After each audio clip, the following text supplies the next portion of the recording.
இன்னைக்கு நீதிமன்றத்துல தமிழ்நாடு அரசு என்ன சொல்லி இருக்கு? அயோத்தி மாதிரி ஆகக்கூடாதுங்கிறதுக்காக தடை பண்ணானா?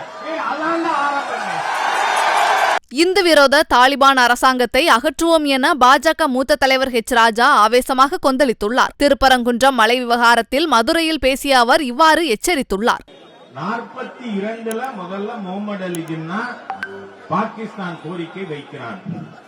44ல லாகூர்ல மாநாடு நடக்குது பிரிவினை கேட்டு.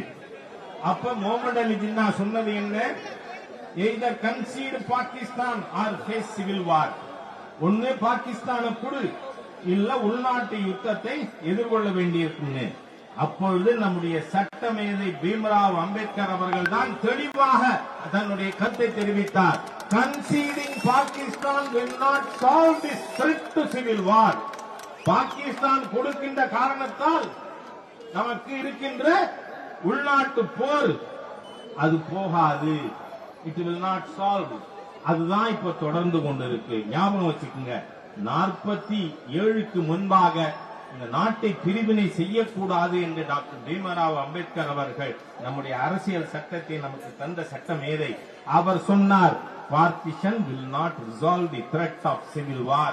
அதுதான் இன்னைக்கு உள்நாட்டு யுத்தத்திற்கு இந்துக்களை வம்பிழுப்பதற்காக நாவாஸ்கனி அங்க மேல போறாங்க ஆடுகோழியோட.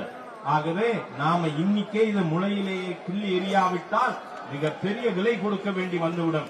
இன்னைக்கு நீதிமன்றத்தில் தமிழ்நாடு அரசு என்ன சொல்லி இருக்கு? அயோத்தி மாதிரி ஆகக்கூடாதுங்கிறதுக்காக தடை பண்ணானா? அதான் ஆரம்பம்.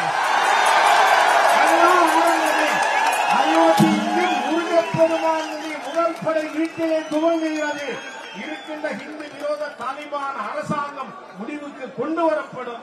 26 அதற்கு முகூர்த்தம் குறித்தாகிவிட்டது என்று கூறி உங்கள் அனைவருக்கும் என்னுடைய கோடான கோடி நமஸ்காரங்களை தெரிவித்து நாம் உறுதியோடு இருப்போம், உறுதிப்பாறை உலகிற்கு காட்டுவோம் என்று கூறி வார்த்தைகளை செய்கிறேன்.